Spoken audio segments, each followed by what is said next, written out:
Hello विद्यार्थी मित्रों केम छो। આપણે ગઈ વખતે આલ્કીન જેમાં કાર્બન કાર્બન વચ્ચે ઓછામાં ઓછો એક દ્વિબંધ હોય એની આપણે વાત કરી। આજે આપણે એના સમઘટકોની પણ આપણે ગઈ વખતે વાત કરેલી, બરાબર છે કે ભાઈ C4H8 હોય તો એના ત્રણ સમઘટક હતા, બ્યુટ 1 ઇન, બ્યુટ 2 ઇન અને 2 મિથાઇલ પ્રોપ 1 ઇન। પછી ભૌમિતિક સમઘટકો બી આપણે જોયેલા।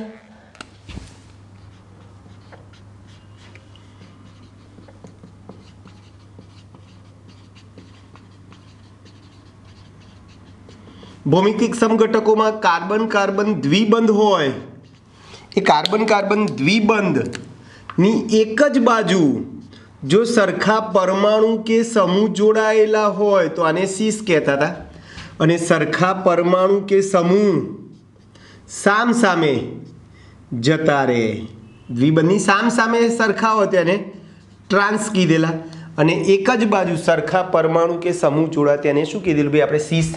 અને એમાં ખાસ આપણે કીધેલું કે ભાઈ દ્વિબંધ ધરાવતા કાર્બન સાથે જોડાયેલ બંને પરમાણુ કે સમૂહ જુદા જુદા હોય તો તેમાં ભૌમિતિક સમઘટકતા જોવા મળે।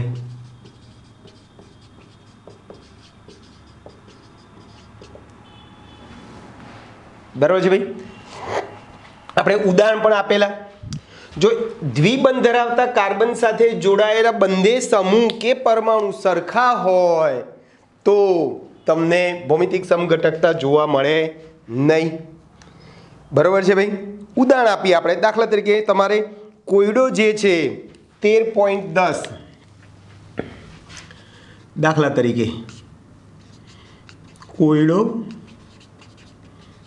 13.10 પ્રશ્ન આપણે આવો છે કે શેમાં સીસ અને ટ્રાન્સ સમઘટક જોવા મળે છે અને એના આઈયુપીએસી નામ લખવાના છે। Number 1 CHCl double bond CHCl આ એક છે, અને બીજું C2H5 CCH3 double bond CH2 C2H5। ચલો આના ભૌમિતિક સમઘટકો પહેલા તો દોરવાના છે। ભૌમિતિક સમઘટકો દોરો। મેં તમને કીધું એ પ્રમાણે ભૌમિતિક સમઘટકો બે છે, સીસ અને ટ્રાન્સ। ચલો જુઓ, આને આમ લખાય, જો આ કાર્બન ડબલ બોન્ડ કાર્બન, આ કાર્બન કાર્બન આવી ગયા, આ કાર્બન અને આ કાર્બન। ચલો હવે આ કાર્બન સાથે એક H જોડાયેલો છે અને એક Cl જોડાયેલો છે, આ કાર્બન સાથે પણ એક H જોડાયેલો છે અને એક Cl જોડાયેલો છે। ચલો આ સીસ થઈ ગયું ભાઈ। સરખા સરખા પરમાણુ એક જ બાજુ હોય, જો બે H એક જ બાજુ છે, બે Cl એક જ બાજુ છે તો આ સીસ થઈ ગયું, અને સરખા સરખા સામ સામે કરી દો, આ એમને એમ રાખો અને આને ફેરવી દો તો આ ટ્રાન્સ થઈ ગયું। આનું નામ સીસ, પહેલા ને બીજા ઉપર Cl છે, સીસ 1,2 ડાયક્લોરોઇથિન, અને આનું નામ ટ્રાન્સ 1,2 ડાયક્લોરોઇથિન થઈ ગયા ભાઈ। ચલો સેમ ટુ સેમ અહીંયા પણ એવું છે, જો આ કાર્બન છે એમની વચ્ચે ડબલ બંધ છે, ચલો એક C2H5 છે C અને એક CH3 છે, અહીંયા પણ એવું જ છે, બરાબર છે।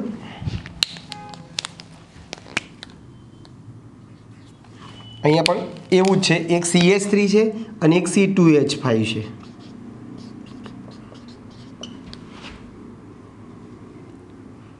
બોલો આ કયું થશે? સરખા સરખા એક જ બાજુ આવી ગયા, આ સીસ થઈ ગયું અને આ રીતે સામ સામે જતા રહે. આ C2H5 આ એમને એમ રાખીએ આપણે અને આને ફેરવી દઈએ. CH3 ઉપર જાય, C2H5 નીચે આવે તો આ ટ્રાન્સ થઈ ગઈ, આ સીસ થઈ ગઈ. સરખા સરખા સામ સામે હોય તો ટ્રાન્સ અને એક જ બાજુ હોય તો એને શું કીધું છે ભાઈ આપણે? સીસ. આનું નામ આ 2 પછી 3 અને 4 એટલે 3 ને 4 ઉપર 2 CH3 જોડાયા છે. આ કયો કાર્બન છે? આ 2 કાર્બન, પછી આ ત્રીજો, આ ચોથો અને આ બીજા 2 એટલે ટોટલ 6 કાર્બન છે. 6 કાર્બનને આપણે શું કહીશું ભાઈ? હેક્ઝેન. પાછો ડબલ બંધ કયા ઉપર છે? 3 ઉપર એટલે હેક્સ 3 ઇન. 3 ઉપર ડબલ બંધ છે, હેક્સ 3 ઇન. ચલો આનું નામ ટ્રાન્સ 3,4 ડાયમિથાઇલ હેક્સ 3 ઇન,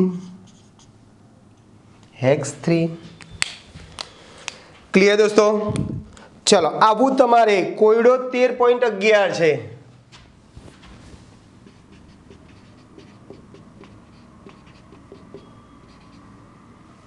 આ જ વસ્તુ પૂછાયેલી છે કે શેમાં ભૌમિતિક સમઘટકતા જોવા મળશે ને શેમાં જોવા મળશે નહીં. પહેલું આવું છે CH3 twice C double bond, CH3 twice C double bond CH C2H5.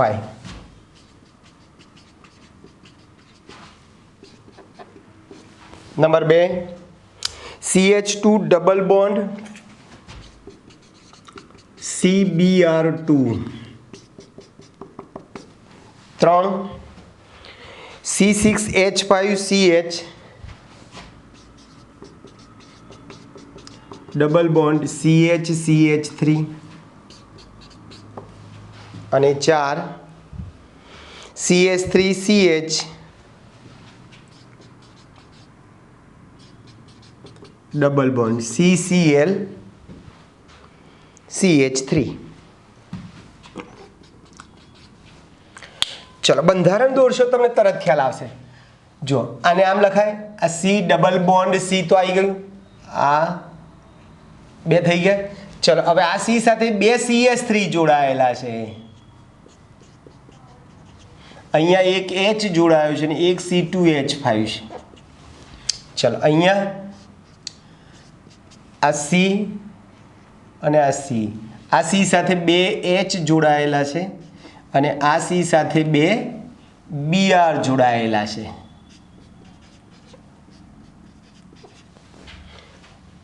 ચલો અહીંયા આ C ડબલ બોન્ડ C, આ ચલો આ C સાથે એક H જોડાયેલો છે અને એક આ C6H5 જોડાયેલો છે.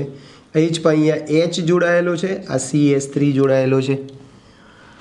અહીંયા આ C ડબલ બોન્ડ C, અહીંયા H જોડાયો છે અને એક CH3 જોડાયેલો છે. અહીંયા એક Cl જોડાયો છે, એક CH3 જોડાયેલો છે. તો જુઓ મેં શું કીધું હતું ભાઈ? અહીંયા ખાસ દ્વિબંધ ધરાવતા કાર્બન સાથે જોડાયેલા બંને પરમાણુ કે સમૂહ જુદા જુદા હોય તો સમઘટકતા જોવા મળે. ચલો અહીંયા આ કાર્બન સાથે જો 2 સરખા છે, આ કાર્બન સાથે જો 2 સરખા હાઇડ્રોજન છે, 2 Br સરખા છે, એટલે આ પહેલા ને બીજામાં, પહેલામાં અને બીજામાં ભૌમિતિક સમઘટકો જોવા મળશે, જોવા મળે નહીં.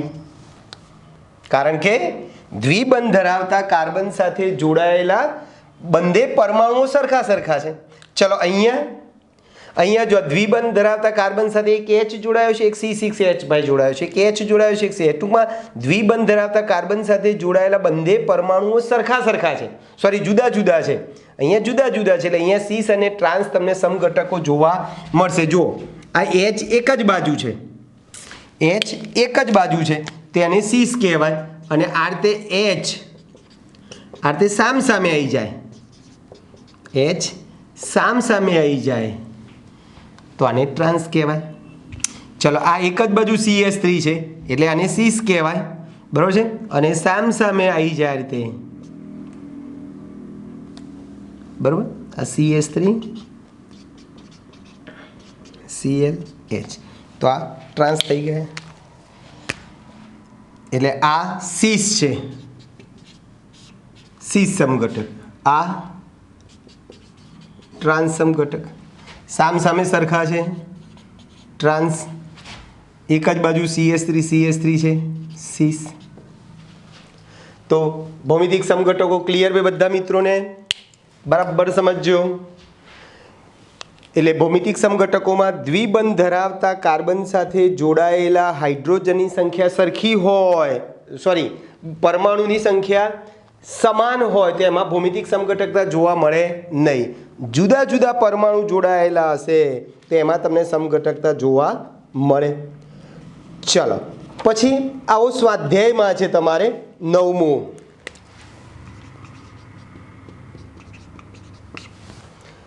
હેક્સ 2 ના સીસ અને ટ્રાન્સ સમઘટકો આપણે દોરવાના છે. હેક્સ 2 જો C ડબલ બોન્ડ C, બરાબર. જોજો CH3 CH double bond CH અને CH2 CH2 CH3. 1 2 3 4 5 ને 6 થઈ ગયા. 6 કાર્બન આપણે શું કહીશું? હેક્સ. બીજા નંબરના કાર્બન ઉપર ડબલ બંધ છે, અહીંયાથી નંબર આપીએ તો આ પહેલા નંબરનો કાર્બન, આ બીજા નંબરનો કાર્બન. ચલો H એક જ બાજુ છે એટલે આને આપણે શું કહીશું ભાઈ? સીસ. અને એ જ પ્રમાણે આપણે શું કરીએ ભાઈ? આ H સામ સામે કરી દઈએ. જો આ CH3 એની જગ્યાએ છે, આ H એમને એમ જ, આને આપણે ફેરવી દઈએ આ રીતે. આ H CH2 CH2 CH3 થઈ ગયું ભાઈ, મસ્ત. આને શું કહેશો ભાઈ તમે? ટ્રાન્સ. ટ્રાન્સ હેક્સ 2 તો આ હેક્સ 2 ના સીસ અને ટ્રાન્સ સમઘટક દોર્યા. ચલો કોનું ઉત્કલન બિંદુ ઊંચું હશે? તો જુઓ તમને બધાને ખબર છે, આ જો દ્વિધ્રુવની દિશા આપણે આ બાજુ આવે, આ કાર્બન ઉપર ઋણ વીજભાર હોય, આ કાર્બન ઉપર ધન વીજભાર આવે, બરાબર છે ભાઈ. એટલે અહીંયા વધુ દ્વિધ્રુવ ચાક માત્રા હશે, દ્વિધ્રુવ ચાક માત્રા વધુ. જ્યારે અહીંયા શું થાય છે ભાઈ?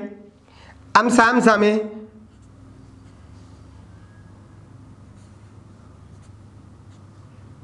ઋણ સામ સામે દ્વિધ્રુવ ચાક માત્રા શું થાય? નાબૂદ થઈ જાય છે, બરાબર છે. એટલે આ ઓછી દ્વિધ્રુવ ચાક માત્રા ધરાવે. હવે જેની દ્વિધ્રુવ ચાક માત્રા વધારે એનું ઉત્કલન બિંદુ વધારે, માટે આનું ઉત્કલન બિંદુ વધુ. આ ઓછી છે દ્વિધ્રુવ ચાક માત્રા, માટે આનું ઉત્કલન બિંદુ કેવું ભાઈ? ઓછું. માટે ઉત્કલન બિંદુ ઓછું. થઈ ગઈ દોસ્તો.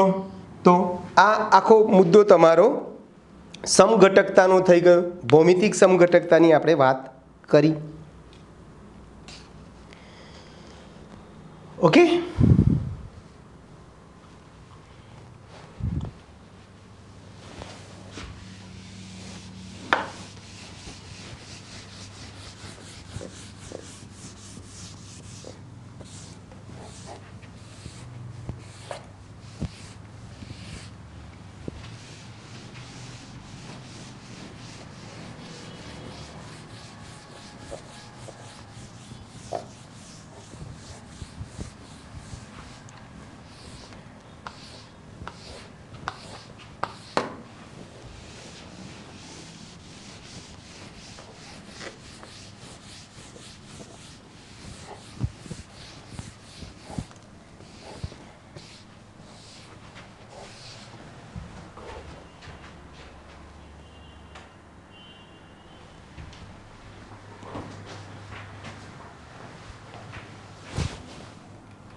હવે આલ્કિન સંયોજનોની બનાવટો.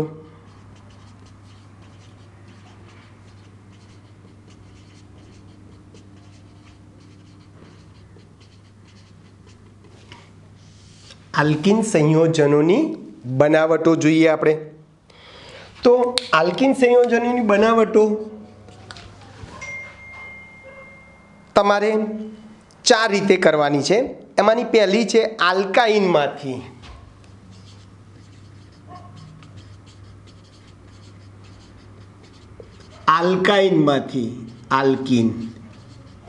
આલ્કિન એટલે ખબર છે ને, ત્રિબંધ ધરાવતા સંયોજનોને આપણે શું કહીશું ભાઈ?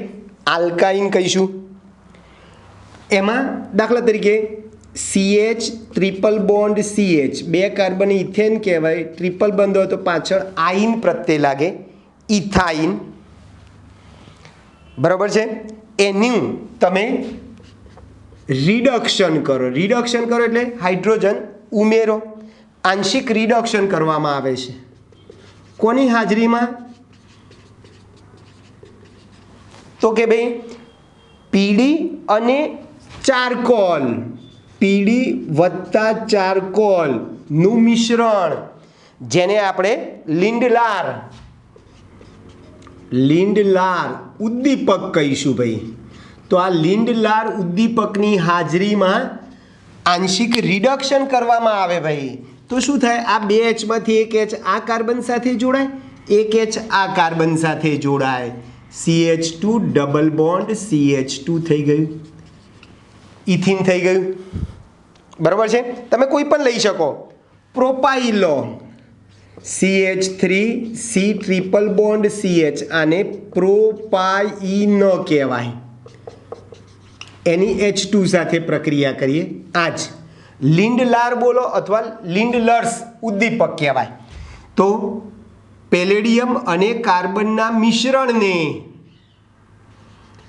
આ બંનેના મિશ્રણને આપણે શું કહીશું ભાઈ? લિંડલર્સ ઉદ્દીપક અથવા લિંડલાર ઉદ્દીપક કહીશું. તો શું થશે ભાઈ?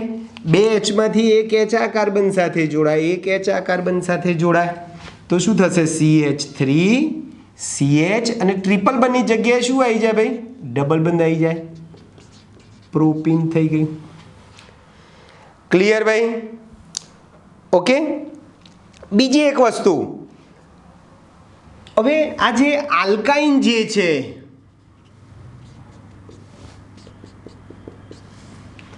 આલ્કાઇન જે સંયોજન લઈએ છીએ આપણે, કોમન લઈએ આપણે, RC triple bond CR dash, એટલે કાર્બન સાથે ત્રિબંધથી જોડાયેલા કાર્બન સાથે જોડાયેલા બંને સમૂહ જુદા જુદા હોય, આને આપણે આલ્કાઇન કહીએ છીએ. બરાબર સમજજો. એની H2 સાથે પ્રક્રિયા કરીશું. કયો ઉદ્દીપક ભાઈ? લિંડલાર, એટલે કે પીડી પેલેડિયમ વત્તા સક્રિયકૃત ચારકોલ, આ ઉદ્દીપક ની હાજરીમાં તમે શું કરો ભાઈ? રિડક્શન કરશો તો આપણને સિસ આલ્કિન મળે. સિસ આલ્કિન આ રીતે. સિસ એટલે ખબર છે ને, આપણે અગાઉ કીધું એ પ્રમાણે આ 2H માંથી 1H આ C સાથે જોડાશે અને 1H આ C સાથે જોડાય. બાકીનો આ R અને આ R ડેશ. જો દ્વિબંધની એક જ તરફ સરખા હાઇડ્રોજન છે, આને સિસ આલ્કિન કહીશું. બરાબર સમજજો. બરાબર છે. સિસ આલ્કિન મળે. પણ જો તમે પ્રવાહી એમોનિયામાં રહેલ સોડિયમ સાથે રિડક્શન કરવામાં આવે, આની આ જ વસ્તુ લઈએ આપણે, RC ટ્રિપલ બંધ R ડબલ લેસ, આપણે રિડક્શન કરવાનું છે ખરું, H2 શેમાં ભાઈ? પ્રવાહી એમોનિયામાં રહેલ સોડિયમ, પ્રવાહી એમોનિયામાં રહેલ સોડિયમ ની હાજરીમાં તમે રિડક્શન કરો તો આપણને ટ્રાન્સ આલ્કિન મળે. ટ્રાન્સ આલ્કિન એટલે આનાથી ઊંધું થઈ જશે. આ રીતે સરખા હાઇડ્રોજન સામે જતા રહે. આ રીતે R ડેશ R, આ ટ્રાન્સ આલ્કીન. એટલે બરાબર યાદ રાખજો દોસ્તો કે ભાઈ મારે સીસ આલ્કીન મેળવવું છે તો ઉદ્દીપક તરીકે હું લિન્ડલાર્સ અથવા લિન્ડલર્સ ઉદ્દીપક વાપરીશ તો મને સીસ મળે. પણ જો હું પ્રવાહી એમોનિયામાં સોડિયમને ઓગાળી અને પછી હું એનું રિડક્શન કરું તો મને ટ્રાન્સ મળે. બસ એક ઉદાહરણ આપી દઈએ. દાખલા તરીકે જો આ આર અને આર ડેશ જુદા કીધા છે તમને, એટલે હું આમ લઉં જો CH3 C triple bond C CH2 CH3 દાખલા તરીકે હું આની પ્રવાહી એમોનિયામાં પ્રક્રિયા કરું છું તો શું થશે? એક H અહીંયા જોડાશે. તો જો આ CH3 CH અને એક H અહીંયા જોડાશે એટલે આ CH3 C આ H આવ્યો, આ C સાથે આ એક H અહીંયા જોડાયો અને આ CH2 CH3 સામ સામે અહીંયા ટ્રાન્સ થઈ ગઈ. બરાબર છે. આનું નામ 1 2 3 4 ને 5 કાર્બન છે. ટ્રાન્સ પેન્ટ પહેલા ને બીજા ઉપર ડબલ બંધ છે પેન્ટ 2 ઇન. તો તમારે સી સમઘટક મેળવવો છે કે ટ્રાન્સ સમઘટક મેળવવો છે એ તમે આના ઉપરથી નક્કી કરી શકો છો. ક્લિયર ભાઈ? તો આલ્કાઇન સંયોજનમાંથી આપણને શું મળે છે? આલ્કીન મળે છે. ક્લિયર? પછી બીજું જે છે એ આલ્કાઇલ હેલાઇડમાંથી આલ્કીન. બીજું આલ્કાઇલ હેલાઇડ માંથી આલ્કીન, અથવા આ પ્રક્રિયાને આપણે બીટા વિલોપન પ્રક્રિયા પણ કહેવું હોય તો કહી શકીએ, અથવા ડિહાઇડ્રો હેલોજિનેશન પ્રક્રિયા. ડિહાઇડ્રો હેલોજિનેશન પ્રક્રિયા. ચલો આ પ્રક્રિયામાં આપણે કરીશું શું ભાઈ? તો કે ભાઈ આલ્કોહોલીય KOH સાથે પ્રક્રિયા કરવાની છે. દાખલા તરીકે હું CH3 CH2 Cl આનું નામ ઇથાઇલ ક્લોરાઇડ બોલો અથવા ક્લોરો ઇથેન બોલો, વસ્તુ એકની એક જ છે. એની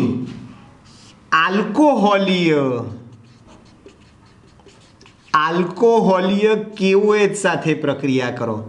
આલ્કોહોલીય બોલો અથવા ઇથેનોલ KOH, એટલે KOH ને તમારે ઇથેનોલમાં ઓગાળી દેવાનું અને પછી પ્રક્રિયા કરવાની. હવે એક વાત યાદ રાખજો કે ભાઈ આ હેલોજન જે કાર્બન સાથે જોડાયેલો છે એ કાર્બનને આલ્ફા કાર્બન કહીશું અને આલ્ફાની બાજુવાળાને બીટા કાર્બન કહીશું. હેલોજન જે કાર્બન સાથે જોડાયો છે અને આલ્ફા કહીશું ને આલ્ફાની બાજુવાળાને શું કહીશું ભાઈ? બીટા. ફરીથી જુઓ CH3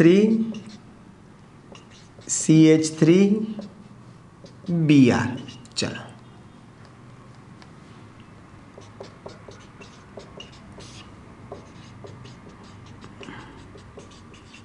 આલ્કોહોલીય KOH શું કહીશું ભાઈ? હેલોજન જે કાર્બન સાથે જોડાયો છે ને આલ્ફા, હેલોજન એટલે Cl કે Br, એને આલ્ફા ને આલ્ફાની બાજુવાળા કાર્બન બીટા, આને પણ બીટા કહેવાય, આને પણ બીટા કહેવાય. તો શું કરીશું ભાઈ? આલ્કોહોલીય KOH સાથે પ્રક્રિયા કરીએ તો આલ્ફા કાર્બન ઉપરથી હેલોજન અને બીટા કાર્બન ઉપરથી H દૂર થાય છે. જો આલ્ફા ઉપરથી હેલોજન, બીટા ઉપરથી H હાઇડ્રોજન દૂર થાય છે. દૂર થવું એટલે D, એટલે હાઇડ્રોજન અને હેલોજન દૂર થાય છે, આથી એને ડિહાઇડ્રો હેલોજિનેશન પ્રક્રિયા કહીશું. ચલો શું મળશે આપણને નિપજમાં ભાઈ?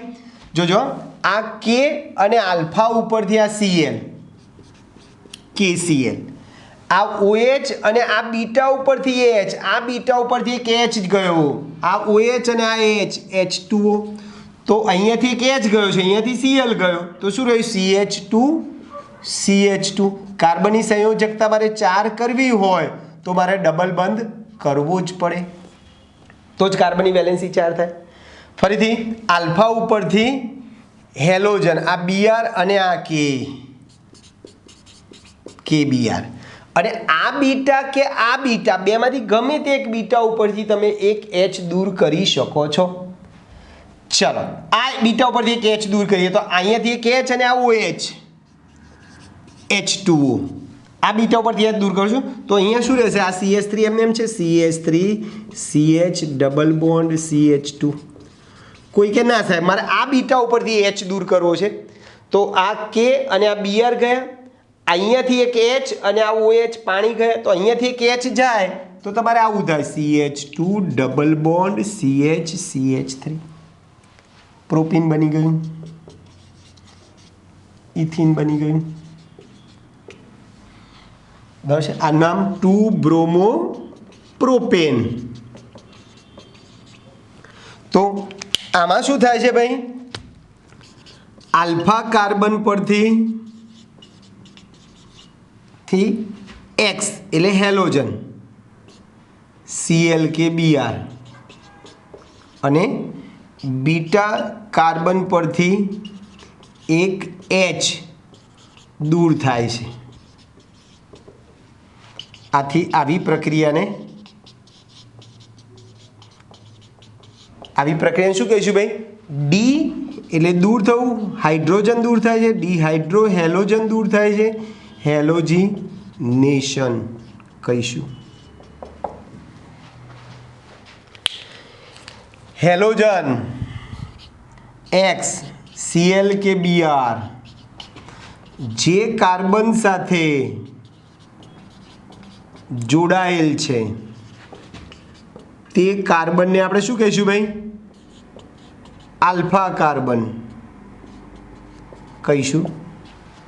અને આલ્ફા કાર્બનની બાજુવાળા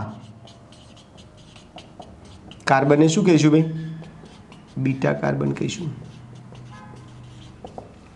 એટલે આલ્ફા કાર્બન ઉપરથી હેલોજન દૂર થાય, બીટા કાર્બન ઉપરથી એક H દૂર થાય, અને ડિહાઇડ્રો હેલોજિનેશન પ્રક્રિયા કેવી હોય તો તમે કહી શકો છો. ક્લિયર દોસ્તો? ઓકે, ચલો આમાં એક વસ્તુ યાદ રાખજો ભાઈ, હેલોજન પરમાણુનો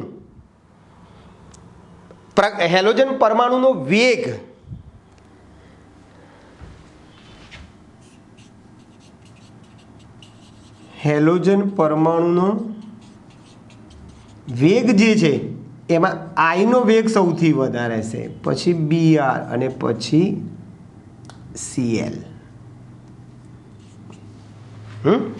હેલોજન પરમાણુનો આ પ્રક્રિયાનો વેગ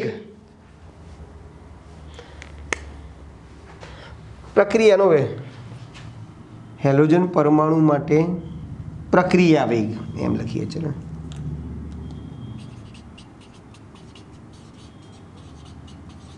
પ્રક્રિયાનો વેગ શું થશે ભાઈ? I Br Cl. અને એ જ પ્રમાણે આલ્કાઇલ સમૂહ માટેનો ક્રમ, આલ્કાઇલ સમૂહ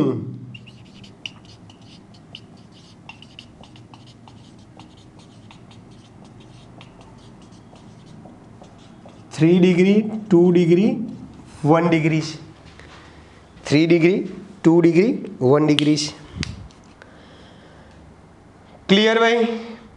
તો આ બીજી બનાવટ થઈ ગઈ, પહેલી આલ્કાઇનમાંથી, બીજી આલ્કાઇલ હેલાઇડમાંથી, ત્રીજી જે છે વિસિનલ ડાયહેલાઇડમાંથી.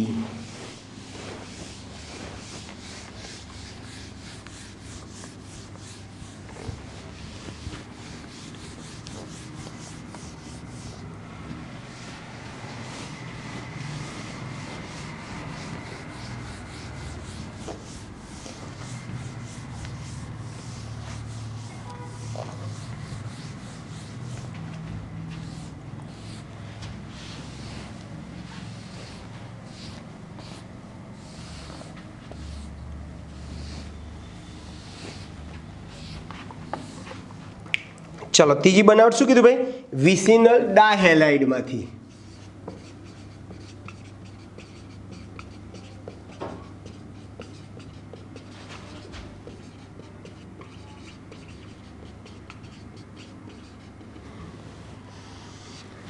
ચલો પહેલાં તો વિસિનલ ડાયહેલાઇડમાંથી અથવા ડાયહેલોજન આલ્કેનમાંથી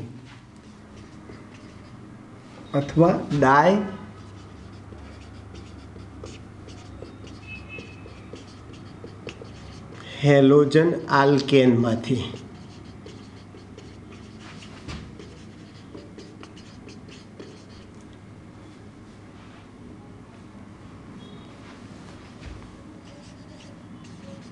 બનાવટ. ચલો પહેલાં તો વિસિનલ ડાયહેલાઇડ એટલે શું ભાઈ તમને ખબર છે?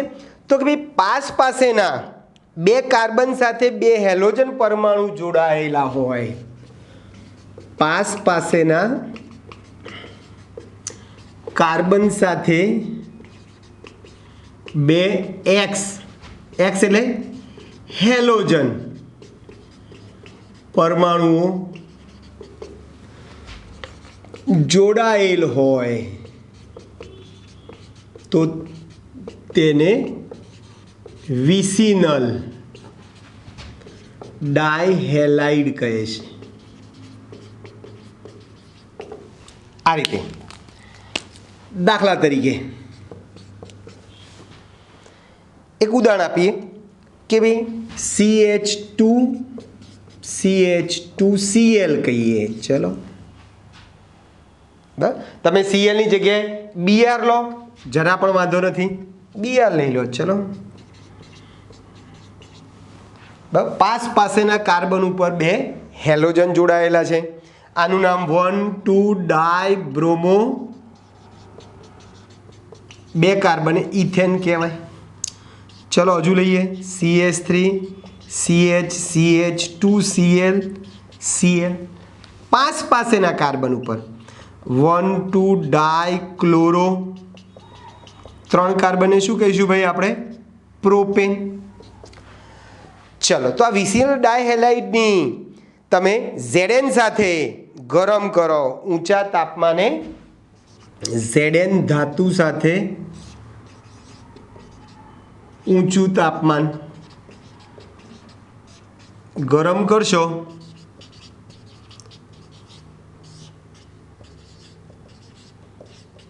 તો શું થશે ભાઈ?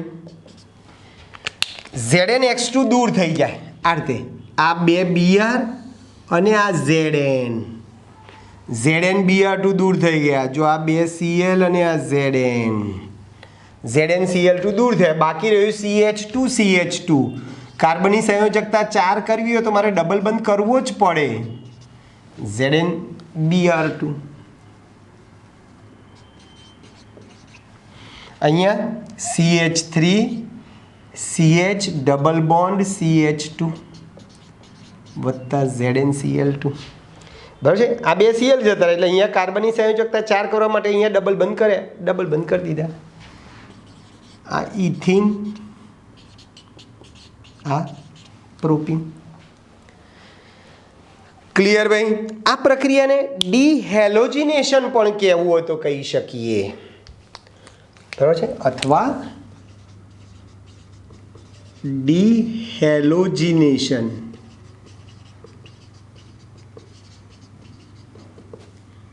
જો હેલોજન જ દૂર થાય, બે Br ગયા, અહીંયા બે Cl ગયા, એટલે આ પ્રક્રિયાને આપણે શું કહી શકીએ ભાઈ? ડિહેલોજિનેશન. ડીનો અર્થ દૂર થવું. બરોબર છે ભાઈ? પછી ચોથી બનાવટ છે આલ્કોહોલમાંથી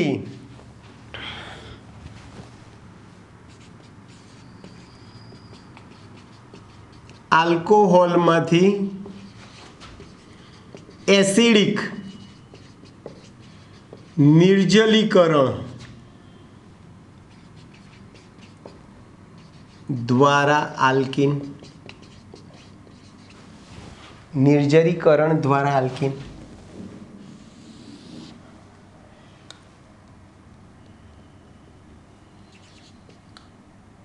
ચલો નિર્જલીકરણનો અર્થ તમને ખબર છે? પાણીનો અણુ શું થવો ભાઈ? દૂર થવો. પાણીનો અણુ શું થવો ભાઈ? દૂર થવો.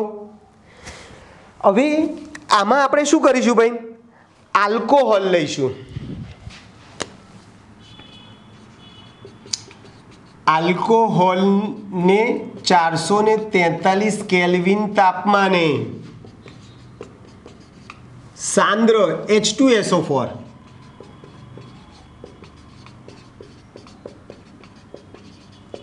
સાથે ગરમ કરતા પેલા બીટા વિલોપનની જેમ જ ગરમ કરતા આલ્ફા કાર્બન ઉપરથી OH અને બીટા કાર્બન પરથી H પાણી તરીકે દૂર થાય છે। આવી પ્રક્રિયાને H2SO4 ની હાજરીમાં આપણે પાણીનો અણુ દૂર થાય છે, આથી આવી પ્રક્રિયાને આપણે એસિડિક નિર્જલીકરણ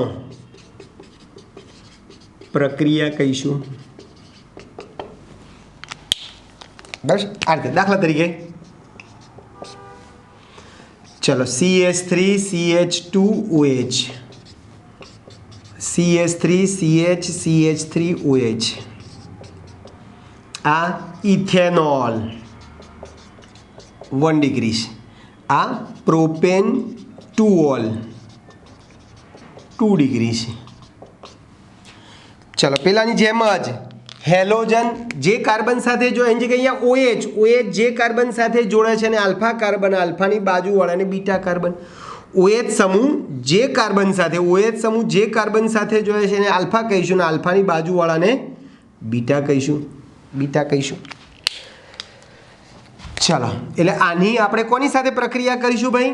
સાંદ્ર H2SO4 ની હાજરીમાં 443 કેલ્વિન તાપમાને ગરમ કરો।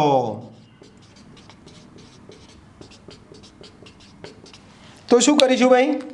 આલ્ફા ઉપરથી OH, આલ્ફા કાર્બન ઉપરથી OH અને આ બીટા કાર્બન ઉપરથી H, એટલે અહીંયાથી એક H અને આ OH પાણીનો અણુ દૂર થઈ ગયો।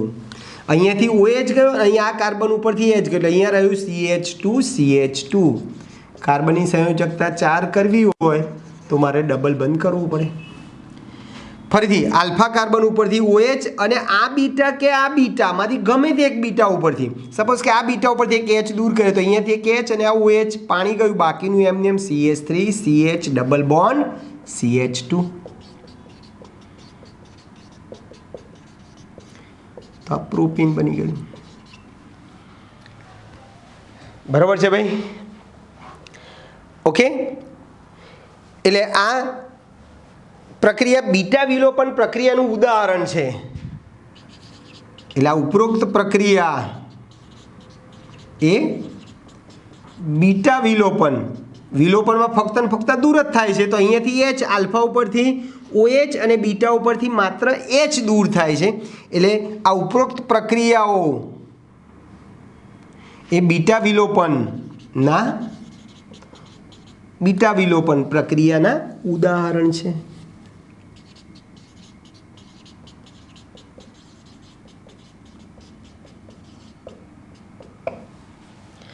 ક્લિયર દોસ્તો? તો આ આલ્કીનની 4 બનાવટો જોઈ ગયા। ચલો પછી આપણે આલ્કીનના ભૌતિક ગુણધર્મોની વાત કરી લઈએ થોડીક।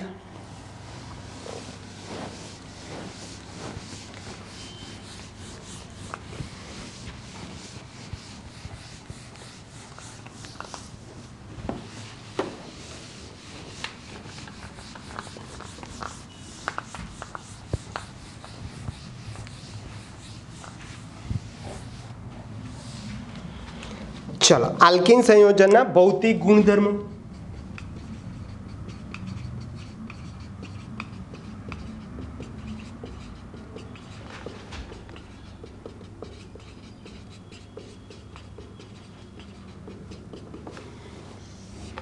चलो भौतिक गुणधर्मो तो कि भाई एमना ध्रुवीय गुणधर्म ने कारणे आल्कीन संयोजनों ध्रुवीय गुणधर्मों ने कारणे तेमना भौतिक गुणधर्मों में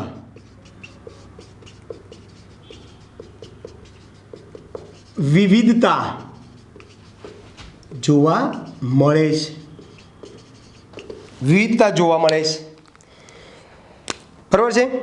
ચલો તો શરૂઆત કરીએ। પહેલા 2 થી 4, 2 થી 4 કાર્બન ધરાવતા આલ્કીન સંયોજનો કેવા સ્વરૂપે હોય ભાઈ? એમની ભૌતિક સ્થિતિ કેવા હોય ભાઈ? વાયુ હોય, વાયુ સ્વરૂપે મળે, બરાબર છે। 2, 3, 4 વાયુ સ્વરૂપે મળે। પછી 5 થી 18, 5 થી 18 કાર્બન ધરાવતા આલ્કીન સંયોજનો પ્રવાહી સ્વરૂપે મળે। અને 18 થી વધુ કાર્બન ધરાવતા આલ્કીન સંયોજનોની ભૌતિક સ્થિતિ કેવી હોય ભાઈ? ઘન હોય, ઘન સ્વરૂપે મળે। ક્લિયર દોસ્તો? પછી ખાલી ઇથિન એક જ રંગવિહીન અને ફળ જેવી મીઠી વાસ ધરાવે છે। ઇથિન કેવો છે ભાઈ? રંગવિહીન છે। ઇથિન રંગવિહીન અને ફળ જેવી મીઠી વાસ ધરાવે છે। ઇથિન જ વાસ ધરાવે છે ભાઈ, બરાબર છે। ઇથિન સિવાયના બાકીના બધા જ વાસવિહીન અને સ્વાદવિહીન છે। ઇથિન સિવાયના બધા જ આલ્કીન સંયોજનો કેવા છે ભાઈ? વાસવિહીન અને સ્વાદવિહીન છે। વાસવિહીન અને સ્વાદવિહીન છે। ચલો આલ્કીન જે છે, આલ્કીન એ પાણી જેવા ધ્રુવીય દ્રાવકમાં કેવા છે ભાઈ? અદ્રાવ્ય છે। આલ્કીન સંયોજનો પાણી જેવા ધ્રુવીય દ્રાવકમાં અદ્રાવ્ય છે, પરંતુ કાર્બનિક દ્રાવકોમાં દ્રાવ્ય છે, બરાબર છે। કાર્બનિક દ્રાવકો જેવા કે બેન્ઝીન, પેટ્રોલ, ઇથર, કાર્બનિક દ્રાવકો, બેન્ઝીન છે, પેટ્રોલ છે, ઇથર છે, કાર્બન ટેટ્રાક્લોરાઇડ છે, માં દ્રાવ્ય હોય છે। એટલે પાણીમાં બધા અદ્રાવ્ય, પણ કાર્બનિક દ્રાવકોમાં કેવા હોય છે ભાઈ? દ્રાવ્ય હોય છે। પછી આલ્કીનમાં જેમ અણુનું કદ વધે, આણ્વીય દળ વધે, એમ ઉત્કલન બિંદુ વધે। આલ્કીન સંયોજનોમાં જેમ કદ અને આણ્વીય દળ વધે તેમ ઉત્કલન બિંદુ વધે છે। દાખલા તરીકે તમે ઉદાહરણ પણ આપી શકો। દાખલા તરીકે બોલો, ઇથિન કરતા પ્રોપીન અને પ્રોપીન કરતા બ્યુટીન નું ઉત્કલન બિંદુ કેવું હોય ભાઈ? વધારે હોય। ઉત્કલન બિંદુ કેવું હોય ભાઈ? વધારે હોય। એટલે આમ જશો એમ ઉત્કલન બિંદુ શું થાય છે ભાઈ? વધે છે, કારણ કે કદ પણ વધે છે, આણ્વીય દળ પણ વધે છે। ચલો પછી આલ્કીનમાં શાખીય શૃંખલા ધરાવતા સમઘટકો કરતાં રેખીય શૃંખલાવાળા આલ્કીન સંયોજનમાં શાખીય શૃંખલા ધરાવતા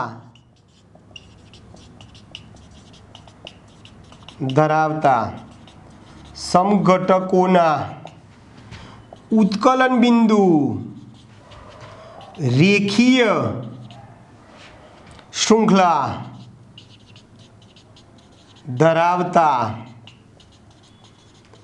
સમઘટકો કરતાં નીચા હોય છે,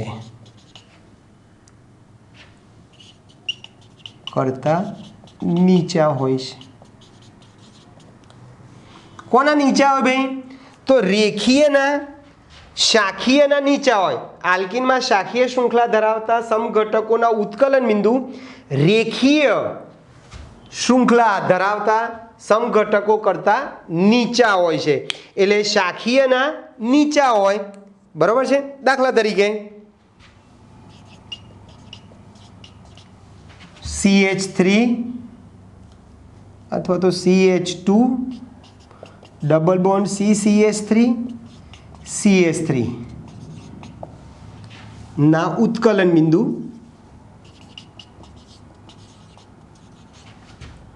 CH3 CH2 CH double bond CH2. જો આ બંને સમઘટકો છે પણ આ રેખીય છે, આમાં શાખાઈ, આ શાખીય છે, આ રેખીય છે. બોલો કોના નીચા હશે? શાખીયના નીચા હોય. રેખીય કરતા શાખીયના નીચે, એટલે આના ઉત્કલન બિંદુ આના કરતા નીચા હોય છે. એટલે તમે આમ પણ કહી શકો કે આલ્કીનમાં શાખીય શૃંખલા ધરાવતા સમઘટકો કરતાં રેખીય શૃંખલા ધરાવતા સમઘટકોના ઉત્કલન બિંદુ ઊંચા હોય. આમ બી કહેવાય ને, રેખીયના ઊંચા હોય અથવા શાખીયના નીચા હોય છે. એમ પણ તમારે કહેવું હોય તો તમે કહી શકો છો. ઓકે દોસ્તો, તો આ આલ્કીન સંયોજનોના ભૌતિક ગુણધર્મો થઈ ગયા. આવતા લેક્ચરમાં આપણે આલ્કીન સંયોજનોના રાસાયણિક ગુણધર્મો, રાસાયણિક પ્રક્રિયાઓ વિશે નેક્સ્ટ લેક્ચરમાં વાત કરીશું. ઓકે દોસ્તો, તો અહીં સુધી રાખીએ છીએ, બાકીનું નેક્સ્ટ ટાઈમ. ઓકે, મળીએ, બાય.